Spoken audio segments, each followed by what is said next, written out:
These iconic cliffs are England's natural keep-out sign. Who fancy their chances. Over the ages, expansionist emperors and wannabe conquerors have stood on the other side of the channel, gazing greedily at the bright sun twinkling off the chalk face. Just 21 miles away, they must have felt they could reach out and take it. Different armies down the centuries have set their dreams on claiming these cliffs. Many have tried, none have succeeded since 1066.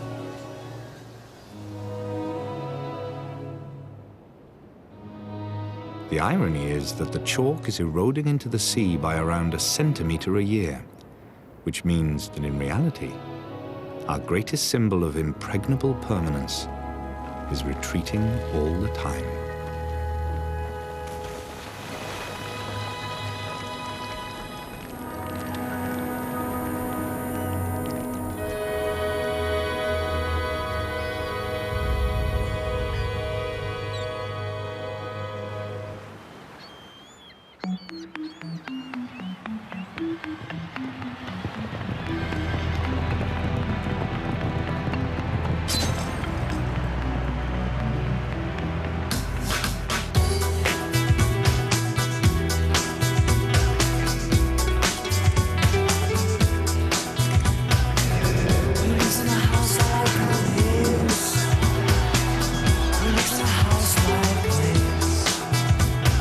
Number 69, he lives a transvestite.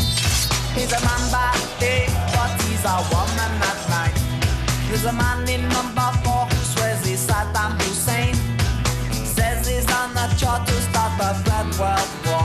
Oh, if you find a time, please come and stay a while in my beautiful neighborhood. In 110, they haven't paid the rent, so there goes the TV with the people men. In 999, they make a living from crime. The house is always empty cause they're all doing time. Oh, if you find a time, please come and stay a while in my beautiful neighborhood. My neighborhood, my beautiful neighborhood. My neighborhood, my beautiful neighborhood.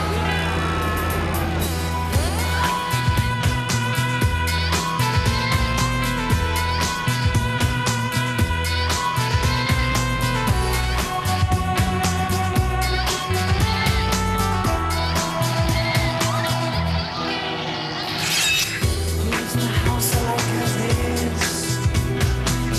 Lives in a house like this. In number 18, there lives a big butch queen. He's bigger than Tyson and he's twice as mean. In 666, there lives a Mr. Miller. He's a local vicar and a serial killer. Oh, if you find a time, please come and stay a while in my beautiful neighborhood. My neighborhood, my beautiful neighborhood. My neighborhood, my beautiful neighborhood.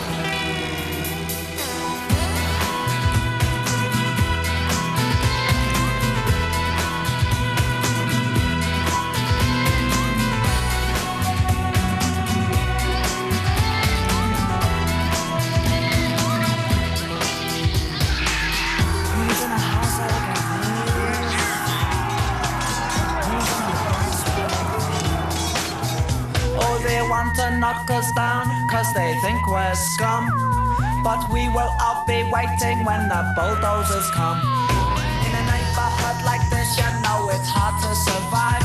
So you better come prepared cause they won't take us alive. Oh, if man of time, please come and stay a while in my beautiful neighborhood. My neighborhood, my beautiful neighborhood. My neighborhood, my beautiful neighborhood.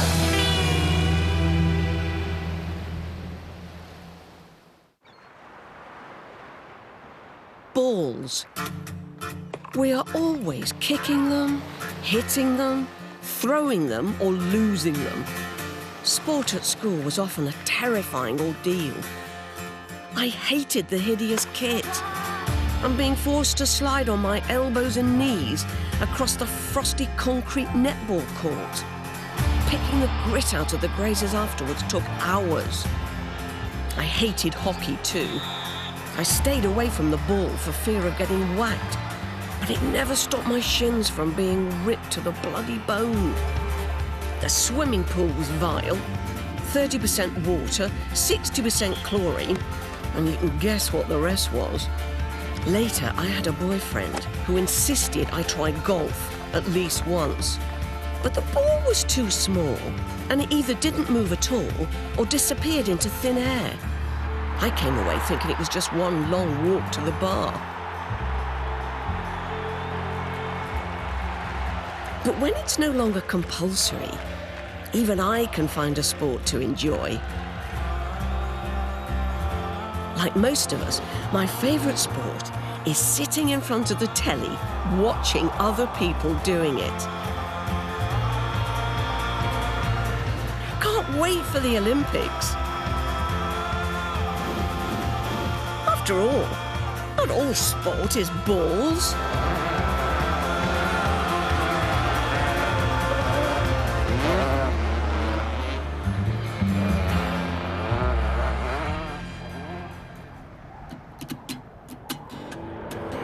I was born actually in Dockland in Corporation Street in Belfast. It was from a view of that. Jonathan Swift, when he actually seen it, said, "Goodness me, that looked like a giant who's buried there," and wrote Gulliver's Travels.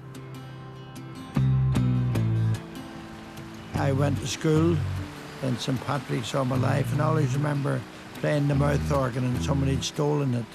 And not so long ago, I was with Don French, and I told her my favourite musical instrument was the mouth organ. And I said, "When you were at school, Don, did you have a favourite musical instrument?" And she made me laugh by saying, "Yes, the dinner bell." I was funny at 9-year-old. I always remember my headmaster saying, "Carson, you're nothing but a showman." What he meant was a show-off. In years to come, when he saw me in television, he always said, "Didn't I tell you, Carson, you'd be a showman?" When I was a young man, to get from Corporation Street to York Street, one had to go through a very volatile Protestant area called Nile Street. Well, I would never go up Nile Street because I know if ever I met some of the fellas there and I got a hiding. So I used to travel maybe a mile out of my way, go up and then follow into York Street.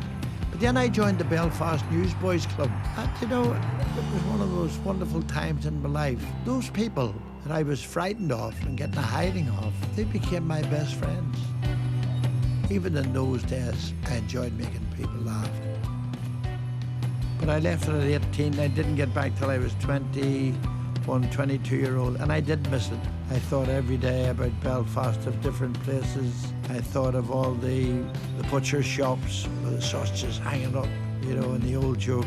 German butcher who committed suicide and didn't leave a sausage. One of the greatest things in life is to make people laugh. Abraham Lincoln said, "A day without a laugh in your life is a day in your life lost."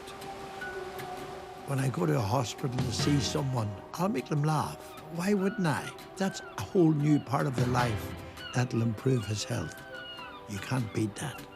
Once you start to laugh, all your troubles fly out the window. Now, I'm a very old man and 85, and I've got a pacemaker not working properly. Every time I fart, the garage door opens. Pope Benedict XVI came up to me and he said, "You're in show business." I said, "I'm Your Holiness." He said, "Have you ever met Elvis Presley?" I said, "No, I haven't, Your Holiness." He said, "It won't be long now. Keep making them laugh, Frank, and you keep laughing at Frank." So will you tell him?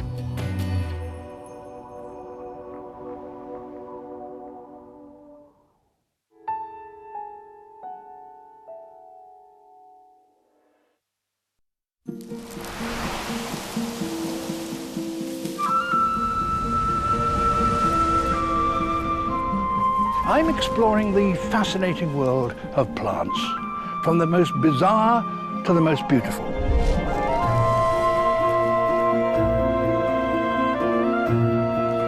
I will be using today's latest technology to reveal a whole new dimension in the lives of plants. I'll trace them from their beginnings on land to their vital place in nature today.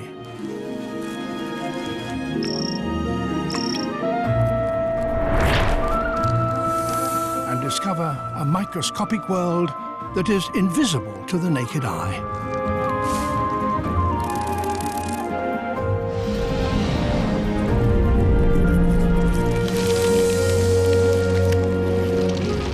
We will move from our timescale to theirs.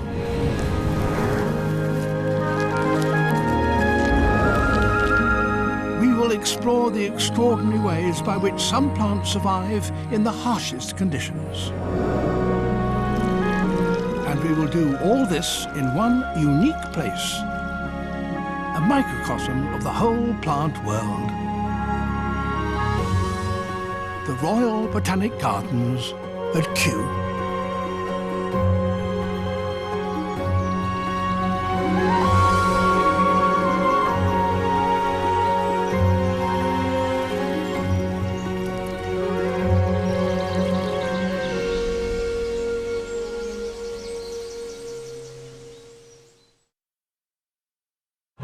You refer to the one who will bring balance to the force. Experience the wonder. You believe it's this boy? And the adventure. The force is unusually strong with him. This February. Just hang on! Celebrate Star Wars for the first time in spectacular 3D. At last, we will reveal ourselves to the Jedi. Wipe them out. All of them. Star Wars Episode 1, The Phantom Menace 3D. Only on the big screen.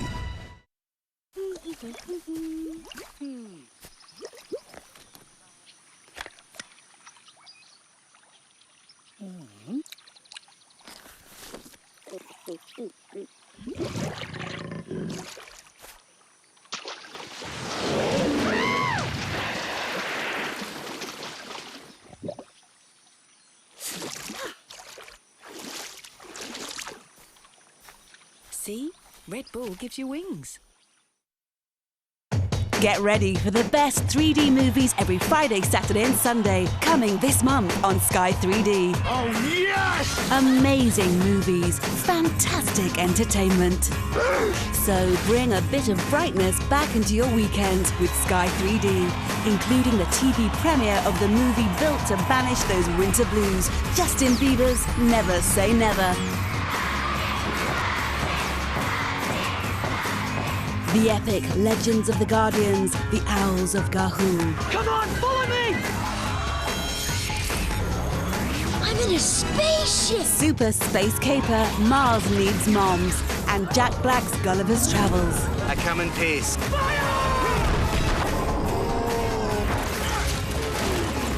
Just a small selection of fantastic 3D movies every Friday, Saturday and Sunday with Sky Movies. This month on Sky 3D.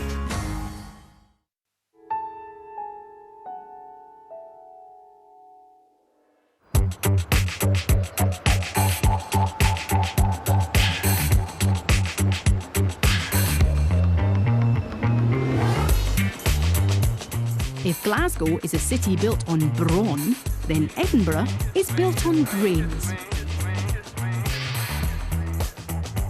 Many of Britain's greatest thinkers have done their best thinking here, not least because these streets were at the forefront of the shift to reason known as the Enlightenment that sent superstition to the Dark Ages. But that's not the best thing about Edinburgh, nor is it that its scientists have given us the telephone, logarithms, and Dolly the cloned sheep.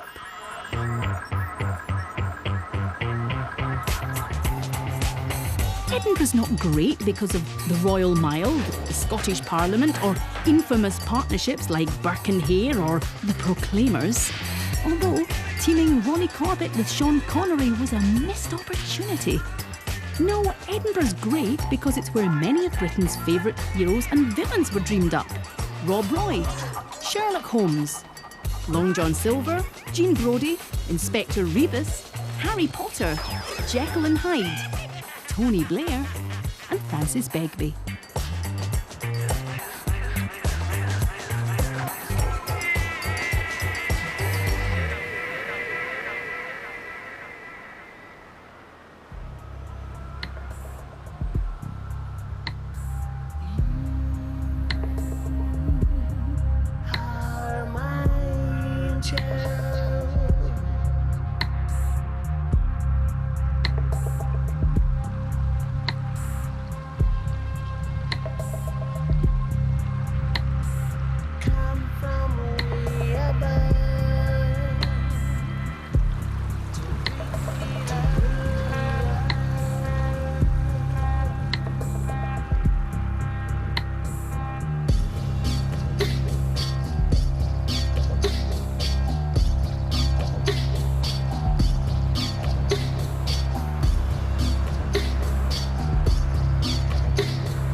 Elveston Castle, one of the bloodiest battles of the Civil War.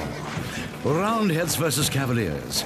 Cromwell's Roundheads, the workers, the shop stewards, the downtrodden versus the royalists. The aristocrats, the posh, effete, louche, roués who owned England and smelled like crushed violets. Here at Elveston Castle, the Sealed Knot Society reenact the battle. The uniforms, authentic. The weapons, restored originals or beautifully crafted replicas. Their pikes, lethal. Get a pike in the Trossachs, it's like being caught in the Grampians. But here they are lined up. Roundheads versus Cavaliers. Which side are you on? Let battle then commence.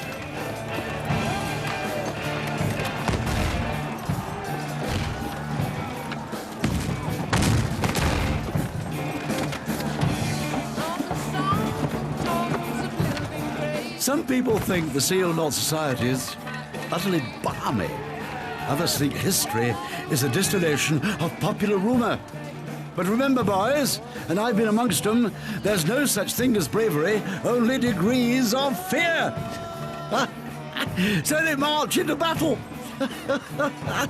Sometimes it's difficult to see which side they're on.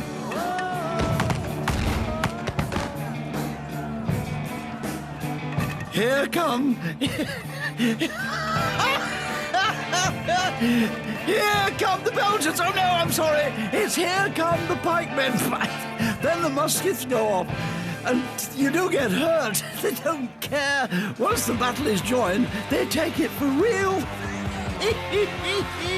They would drown the stage with tears and clean the general air with horrid breath. Oh, make mad the guilty, appall the free, and so amaze the very faculties of mind and ears. Don't know what I want, but I know how to get it. I wanna destroy Boston because I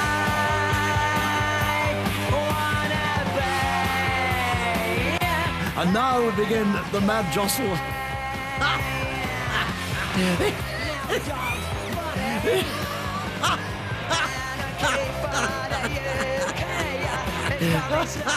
It's like rush hour at the local supermarket. Now they try not to hurt each other, but you get a blast in your ear with that lot, and you really do feel it. They want to knock the Cavaliers about a bit, knock the castles, take the women, deploy the money. Off they go. Oh, great disorder. They're all sort of jabbing at each other now, and I don't want to hurt you, but I really must, so take that. Here go the pipes. Here go the pipes again.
The Duke of Bedford opens the doors to Woburn Safari Park today at 7.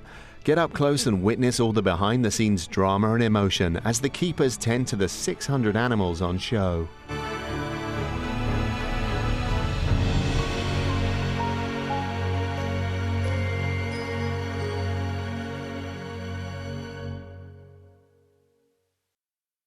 You refer refer to the one who will bring balance to the Force. Experience the wonder. You believe it's this boy? And the adventure. The Force is unusually strong with him.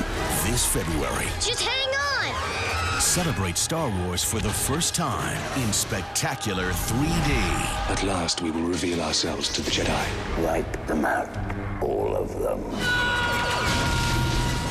Star Wars Episode 1, The Phantom Menace 3D. Only on the big screen.